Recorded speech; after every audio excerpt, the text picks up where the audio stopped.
Open purified water added with minerals for a great taste. It comes from Chicago. A case of 12 costs $8.99. Let's test the pH and TDS levels.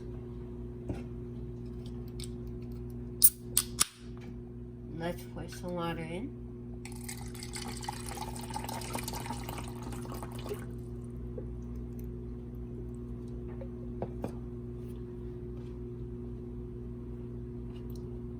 First, let's turn on the TDS tester.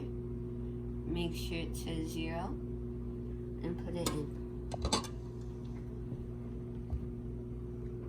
60.